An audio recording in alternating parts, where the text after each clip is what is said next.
every home is special for the person who lives in it. நம்ம எல்லா ஹவுஸுமே ஒரு special தான். ஒவ்வொரு ஹவுஸ்க்கும் ஒவ்வொரு ஸ்டோரி இருக்கும். ஓகேவா? அந்த ஸ்மால் ஹவுஸாக இருந்தாலும் பிக் ஹவுஸாக இருந்தாலும் எல்லா ஹவுஸுமே அவங்களுக்கு very special. We should keep our homes neat and clean. நம்ம ஹவுஸை நீட்டாகவும் க்ளீனாகவும் வச்சுக்கணும். ஓகேவா? நம்ம ஹவுஸில் நிறைய ரூம்ஸ் இருக்கும். ஓகேவா? For example kitchen, bathroom, living room, இது மாதிரி நிறைய ரூம்ஸ் இருக்கும். அந்த ஒவ்வொரு ரூம்ஸ்க்கும் தனித்தனி பர்பஸ் இருக்கும். ஓகேவா? நம்ம பெட்ரூமில் ஸ்லீப் பண்ணுவோம், பாத்ரூமில் பாத்திங், லிவிங் ரூமில் வாட்சிங் டிவி, இது மாதிரி ஒவ்வொரு ரூமுக்கும் ஒவ்வொரு ஆக்டிவிட்டி இருக்குது. ஓகேவா? இன்னைக்கு நம்ம என்ன பார்க்க போகிறோம்னா types of houses. Types of houses. நம்ம ஹவுசஸில் என்னென்ன டைப் இருக்குது அப்படிங்கிறது தான் இன்னைக்கு நம்ம பார்க்க போகிறோம். Today we see two types of houses, Pakka house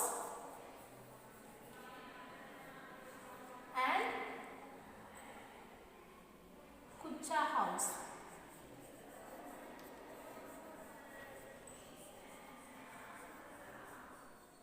Two types of houses, Pakka house and Kucha house. Okay ba? பக்கா ஹவுஸ் அப்படிங்கிறது அந்த ஹவுஸை பில்ட் பண்ண நம்ம என்னென்ன திங்ஸ் யூஸ் பண்ணுவோம் அப்படின்னா பிரிக்ஸ், செங்கல், சிமெண்ட், அயன்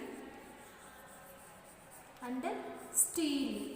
இதை வச்சு பில்ட் பண்ணுற ஹவுஸ் தான் பக்கா ஹவுஸ். பக்கா ஹவுஸ் எப்படி நம்ம பில்ட் பண்ணுவோம் அப்படின்னா using bricks, cement, iron and steel. ஓகேவா? இந்த ஹவுசஸ்க்கு இப்போ நம்ம அப்பார்ட்மெண்ட் ஹவுஸ் அண்ட் பங்களா இதெல்லாம் எந்த டைப்பில் வரும்னா பக்கா ஹவுஸ் இந்த டைப்பில் தான் வரும். ஓகேவா? நம்ம பங்களா அப்படிங்கிறது எப்படி இருக்கும்? கொஞ்சம் பிக்காக இருக்கும், நிறைய ரூம்ஸ் இருக்கும், in front of the house lawn இருக்கும். ஓகேவா? அதுதான் பங்களா.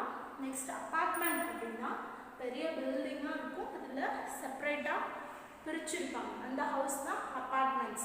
அப்பார்ட்மெண்ட்ஸ் பங்களாலாம் எந்த டைப்பில் வரும்னா பக்கா ஹவுஸ் இந்த டைப்பில் தான் வரும். இந்த பக்கா ஹவுஸ் எப்படி பில்ட் பண்ணுவாங்கன்னா using bricks, cement, iron and steel. ஓகேவா? நெக்ஸ்ட்டு குச்சா ஹவுஸ் அப்படிங்கிறது எப்படி பில்ட் பண்ணுவாங்கன்னா மேட், களிமண், ஸ்ட்ரா, வைக்கோல், ஸ்டோன், கல் அண்ட் wood இதெல்லாம் யூஸ் பண்ணி தான் நம்ம குச்சா ஹவுஸ் பில்ட் பண்ணுவாங்க. Example for kutcha house hut. Hut means குடிசை வீடு. குடிசை வீடு மாதிரி இருக்கிற வீடுகளை தான் என்னன்னு சொல்லுவாங்க குச்சா ஹவுஸ். இந்த குச்சா ஹவுஸ் எப்படி பில்ட் பண்ணுவாங்கன்னா using mud, straw, stone and wood. இந்த திங்ஸ் எல்லாம் யூஸ் பண்ணி பில்ட் பண்ணுற ஹவுஸோட நேம் தான் kutcha house. Example of kutcha house is hut. Kutcha ஹவுஸ்க்கு எக்ஸாம்பிள் என்ன? குடிசை வீடு. This is bungalow, example of Pakka house. This is apartments, example of Pakka house.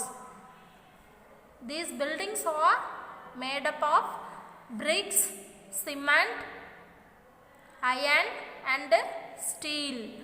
This is the example of Kucha house. This house built by mud, straw, wood and stones, bamboo sticks. Next we see the permanent houses and temporary houses. Permanent houses நிரந்தரமான வீடு. ஓகேவா? புக்கா and குச்சா houses are fixed to the ground. அது கிரவுண்டோட fix ஆகிருக்கும். cannot be moved. அதை move பண்ண முடியாது. அதனால் புக்கா ஹவுஸ் அண்ட் குச்சா ஹவுஸ் பக்கா ஹவுஸ் அண்ட் குச்சா ஹவுஸை நம்ம என்னன்னு சொல்லுவோம்னா பெர்மனன்ட் ஹவுஸ்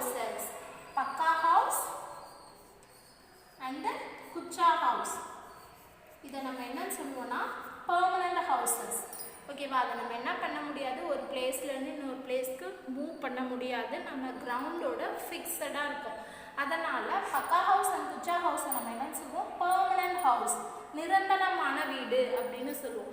நெக்ஸ்ட்டு நம்ம ஒரு பிளேஸில் கொஞ்ச நாள் போய் தங்க போகிறோம், மினிமம் ஒரு 1 month 2 month தங்கிட்டு அதுக்கப்புறம் வேறு பிளேஸ்க்கு போக போகிறோம். அப்படிங்கிறப்ப நம்ம கொஞ்ச நாள் தங்குறதுக்கு ஏற்ற மாதிரி கட்டுற ஹவுசஸ்னால் டெம்ப்ரவரி ஹவுசஸ், தற்காலிகமாக இப்போதைக்கு தங்குறதுக்கு அந்த மாதிரி ஹவுசஸ் தான் டெம்ப்ரவரி ஹவுசஸ்.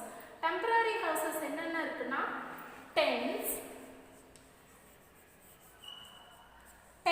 டென்ட்ஸ்னா உங்களுக்குலாம் தெரியும். டென்ட்டு நீங்கள் கேட்டிருப்பீங்கல்ல, ஒரு சில பிளேஸில் 1 day 2 days நம்ம ஸ்டே பண்ணுறதுக்கு என்ன பண்ணுவோம், குச்செல்லாம் வச்சு மேலே ஒரு பிளாஸ்டிக் கவர் மாதிரி இருக்கும், திக்காக இருக்கும், அதில் தண்ணி நிற்காது. அந்த மாதிரி திக்காக இருக்கிற கவர் பண்ணி நம்ம யூஸ் பண்ணுறது தான் tent house. Next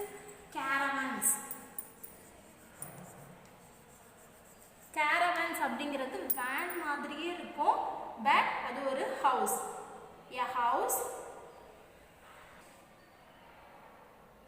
A house on wheels and look like a van. அந்த ஹவுஸுக்கு வீல்ஸ் இருக்கும், அது பார்க்கறதுக்கு வேன் மாதிரி இருக்கும், அந்த ஹவுஸ் தான் caravans. Next one house bots.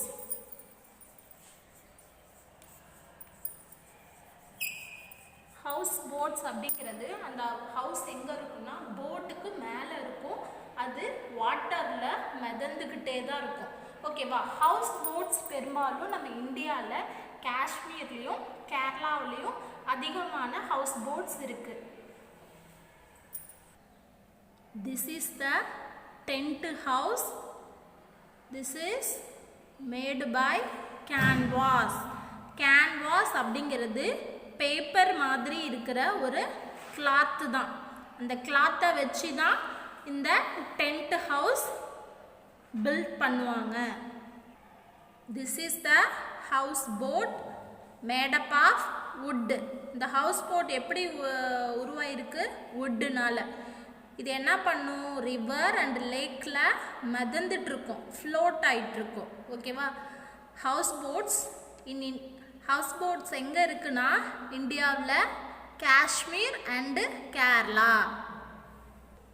This is the caravan is a house on wheels look like a van.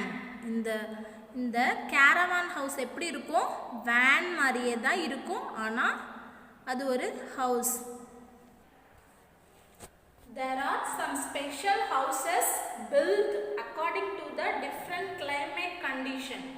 நம்ம climate எப்படி இருக்கு, ரொம்ப ஸ்னோவாக இருக்கா, ரைனியாக இருக்கா, சம்மராக இருக்கா, அந்த மாதிரி கிளைமேட்டுக்கு ஏற்ற மாதிரி சில ஹவுசஸ் இருக்குது. ஓகேவா? ஃபார் எக்ஸாம்பிள் கோல்டு ரீஜியனில் என்ன பண்ணுவாங்கன்னா பீப்புள் எந்த மாதிரி ஹவுஸ் பில்ட் பண்ணுவாங்கன்னா டூம் ஷேப்டு ஹவுஸ் தான் பில்ட் பண்ணுவாங்க. அந்த டூம் ஷேப்டு ஹவுஸ் என்ன பண்ணுன்னா அங்கே வர ஸ்னோவை பிளாக் பண்ணிடும், அந்த ஹவுஸ்க்குள்ளே அந்த ஸ்னோ வராமல் தடுத்துரும். There are known as igloos. அந்த ஹவுஸுக்கு நேம் என்ன, igloos. கோல்டு ரீஜியனில் என்ன பண்ணுவாங்க, டூம் ஷேப்டு ஹவுஸ் பில்ட் பண்ணுவாங்க. அந்த ஷேப்பான ஹவுஸ் என்ன பண்ணும், ஸ்னோ ஹவுஸ்குள்ளே வரதை பிளாக் பண்ணிடும். அந்த டைப் ஆஃப் ஹவுசஸ்க்கு என்ன நேம்னா igloos. நெக்ஸ்ட் ஒன்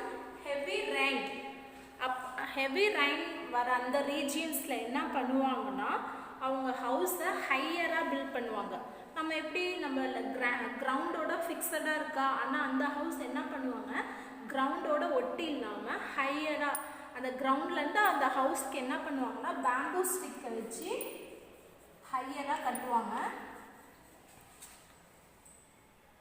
நெக்ஸ்ட்டு அந்த மாதிரியான ஹவுஸ்க்கு என்ன நேம்னா ஸ்டில்ட் ஹவுஸ்.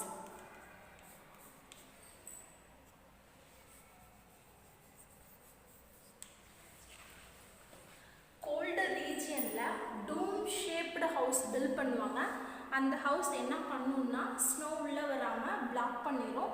அந்த ஹவுஸ்க்கு நேம் என்னன்னா இக்லூஸ். நெக்ஸ்ட்டு ஹெவி ரெயின்ஃபால் ரீஜியனில் என்ன பண்ணுவாங்கன்னா பேம்பூ போல்ஸ், அந்த பேம்பூ ஸ்டிக்கை வச்சு ஹெவி ஹையராக ஹவுஸ் பில்ட் பண்ணுவாங்க. தட் டைப் ஆஃப் ஹவுசஸ்க்கு நேம் என்னன்னா ஸ்டில்ட் house. This is the igloo house. இந்த இக்லூ ஹவுஸ் எங்கே இருக்குன்னா கோல்டு ரீஜியனில் இருக்கும். இந்த ஹவுஸ் என்ன ஷேப்பில் இருக்குன்னா இந்த மாதிரி டூம் ஷேப். அதோட ரூஃப்னா அதோட கூரை மேல் பகுதி எப்படி இருக்குன்னா ரவுண்டாக ஆர்ச் மாதிரி இருக்கும். ஓகேவா? இந்த ஹவுஸ் வந்து ஸ்னோ என்ட்ரு ஆகிறத பிளாக் பண்ணிடும். This is the ஸ்டில்ட் house. இது எங்கே எங்கே பில்ட் பண்ணுவாங்கன்னா ஹெவி ரெயின்ஃபால் ரீஜியன்ஸில் இந்த ஸ்டில்ட் ஹவுஸ் பில்ட் பண்ணுவாங்க. இந்த ஹவுஸ் கிரவுண்டோட டச் பண்ணி இல்லாமல் ஹையராக இருக்கும். நீங்கள் ஹவுஸ்க்குள்ளே ஸ்டாண்ட் பண்ணுறீங்க, வெளியே வந்து ஹெவியாக ரெயின், பட் உங்கள் மேலே வந்து ரெயின் விழலை. எப்படி அந்த ரெயின்லாம் எங்கே விழும்? நம்மளோட ஹவுஸோட ரூஃப். ஓகேவா? நம்ம சன்லைட்டாக இருக்கட்டும், ரெயினாக இருக்கட்டும், ஸ்னோ எல்லாமே எங்கே விழுன்னா நம்ம ஹவுஸோட ரூஃபில். Roof ROOF roof. ரூஃப் அப்படின்னா கூரை. ஓகேவா? மேற்பகுதி. ஓகேவா? There are 3 types of roof. They are flat roofs,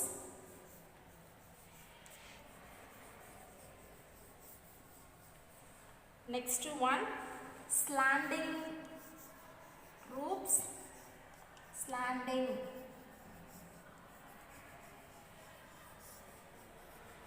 Next one arched roof.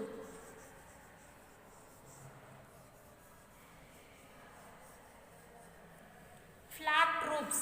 Flat roofs அப்படிங்கிறது அந்த அந்த அந்த ஹவுஸோட மேற்பரப்பு எப்படி இருக்குன்னா ஃப்ளாட்டாக இருக்கும். ஃபார் எக்ஸாம்பிள் இப்படி ஹவுஸ் இருக்குன்னா இதோட மேற்பகுதி இப்படி ஃப்ளாட்டாகவே இருக்கும். ஓகேவா? இந்த மாதிரியான ரூஃப் எங்கே இருக்குன்னா அதிகம் மழை பெய்யாமல் ட்ரை பிளேஸ் தான் இருக்குல்ல, அந்த மாதிரி பிளேசஸில் எந்த மாதிரி ஹவுஸ் கட்டுவாங்கன்னா ஃப்ளாட் ரூஃப் இருக்க மாதிரி ஹவுஸ் பில்ட் பண்ணுவாங்க. Next slanting roof. Slanting roof அப்படின்னா சாய்வாக இருக்க கூரை பகுதி, டபுள் சைடும் ஸ்லாண்டிங்காக இருக்கிற ரூஃப். ஸ்லாண்டிங் ரூஃப் சாய்வாக இருக்கிற கூரை பகுதி. இந்த மாதிரியான ரூஃப் எங்கே யூஸ் பண்ணுவாங்கன்னா அதிகமாக மழை பெய்கிற ரைனி ஏரியாஸில் ஸ்லாண்டிங் ரூஃப் யூஸ் பண்ணுவாங்க. எதனால் அப்படின்னா ரைன் என்ன பண்ணும், இந்த ரூஃப் மேலே பட்டு டபுள் சைடும் ரன் ஆகி கீழே விழுந்துடும். அதனால தான் அதிக ரைனியாக இருக்க பிளேசஸில் ஸ்லாண்டிங் ரூஃப் யூஸ் பண்ணுறாங்க. Next arched roof. Arched roof எங்கே யூஸ் பண்ணுவாங்கன்னா கோல்டு ரீஜியன், அதிகம் ரொம்ப குளிராக இருக்க இடத்துல என்ன பண்ணுவாங்கன்னா ஆர்ச்டு ரூஃப் யூஸ் பண்ணுவாங்க. இந்த ஆர்ச்டு ரூஃப் எப்படி இருக்குன்னா மேலே ரவுண்டாக இருக்கும். ஓகேவா? ஆர்ச் மாதிரி இருக்கும். இது என்ன பண்ணும், ஸ்னோலாம் வந்தால் அது உள்ளே என்ட்ரு ஆகாமல் பிளாக் பண்ணிடும். ஓகேவா? we see roof. there are 3 types: flat roofs, slanting roofs, arched roof. flat roofs எங்கே இருக்கும், அதிகம் ரெயின் இல்லாமல் ட்ரை பிளேஸாக இருக்க இடத்துல ஃப்ளாட் ரூஃப்ஸ் யூஸ் பண்ணுவாங்க. நெக்ஸ்ட்டு ஸ்லாண்டிங் ரூஃப்ஸ் எங்கே யூஸ் பண்ணுவாங்கன்னா அதிகம் கோல்டாக இருக்க ஏரியாவில் ஸ்லாண்டிங் ரூஃப் யூஸ் பண்ணுவாங்க. ஸ்லாண்டிங் ரூஃப் எங்கே யூஸ் பண்ணுவாங்கன்னா அதிகம் ரைனியாக இருக்க இடத்துல ஸ்லாண்டிங் ரூஃப் யூஸ் பண்ணுவாங்க. ஆர்ச்டு ரூஃப் அதிகம் கோல்டு ரீஜியனில் ஆர்ச்டு ரூஃப் யூஸ் பண்ணுவாங்க. என்றைக்குமே நமக்கு ஹவுஸ் வந்து வெரி வெரி இம்பார்ட்டன்ட். இந்த ஹவுஸ் நம்ம என்ன பண்ணுது, அனிமல்ஸ்கிட்ட இருந்தோ ஹீட்டுகிட்ட இருந்தோ ஸ்னோ ரைன் எல்லாத்துலேருந்து நம்மளை ப்ரொடெக்ட் பண்ணுது. ஒருவேளை நமக்கு ஹவுஸ் இல்லைன்னா அனிமல்ஸ்லாம் வந்து நம்மளை பைட் பண்ணிடும். ஓகேவா? அதனால் நம்ம ஹவுஸ்குள்ளே இருக்கிறதுனால தான் சேஃபாக இருக்கும். அப்பேற்பட்ட நம்ம ஹவுஸை என்ன பண்ணணும், க்ளீனாக வச்சுக்கணும். அந்த க்ளீனாக வச்சுக்கிறதுக்கு சில ஸ்டெப்ஸ் இருக்குது, அதை மேம் சொல்கிறேன் வாங்க. Clean your house regularly. உங்கள் ஹவுஸை நீங்கள் என்ன பண்ணணும், ரெகுலராக க்ளீன் பண்ணணும். அப்போ தான் அங்கே இருக்க குப்பைகள் தூசுக்கள்லாம் வெளியே போகும். Throw garbage in a dustbin. குப்பைகளை எங்கே போடணும்? டஸ்ட்பினில் தான் போடணும், அங்கங்கே போடக்கூடாது. ஒரு சிலர் என்ன பண்ணுவீங்க, வாழைப்பழம்லாம் சாப்பிட்டுட்டு அதோட தோலை அப்படியே பெட்டு பக்கத்துலேயோ சேர் பக்கத்துலேயோ வச்சிடுவீங்க. அதெல்லாம் வெரி வெரி பேட் ஹேபிட். அதை நம்ம எங்கே த்ரோ பண்ணணும்? டஸ்ட்பினில் மட்டும்தான் த்ரோ பண்ணணும். After we finishing lunch breakfast, you wash the vessels. அந்த டைமில் என்ன பண்ணும்? சாப்பிட்டு முடிச்ச உடனே ஃபாஸ்ட்டாக பிளேட்டு பவுல் எல்லாத்தையும் வாஷ் பண்ணிடணும். அப்படி வாஷ் பண்ணாமல் நம்ம அப்படியே வச்சுட்டோன்னா என்ன பண்ணும்? கரப்பாம்பூச்சி, காக்ரோச் இதெல்லாம் என்ன பண்ணும்? அந்த வெசல் மேலே ப்ளே பண்ணும். அது மாதிரியெல்லாம் ப்ளே பண்ணால் நமக்கு ஹெல்த்தியாக இருக்க முடியாது. அதனால் நம்ம ஃபுட்டு ஈட் பண்ணி ஃபினிஷ் பண்ணதும் அந்த வெசல்ஸை உடனே க்ளீன் பண்ணி வச்சிடணும். In front of the house என்ன பண்ணும்? பிளான்ட்ஸை க்ரோ பண்ணணும். ஓகேவா? நம்ம வீட்டுக்கு முன்னாடியோ பக்கத்துலேயோ நம்ம சின்ன சின்ன பிளான்ட்ஸ் வாங்கி க்ரோ பண்ணணும். அப்படி பண்ணுறப்ப அந்த ஏர் என்ன ஆகும்? நமக்கு ஃப்ரெஷ் ஏர் கிடைக்கும். இந்த மாதிரியான டிப்ஸை ஃபாலோ பண்ணால் நம்ம ஹவுஸை நல்லா க்ளீனாகவும் ஹெல்த்தியாகவும் வச்சுக்கலாம். Thank you students.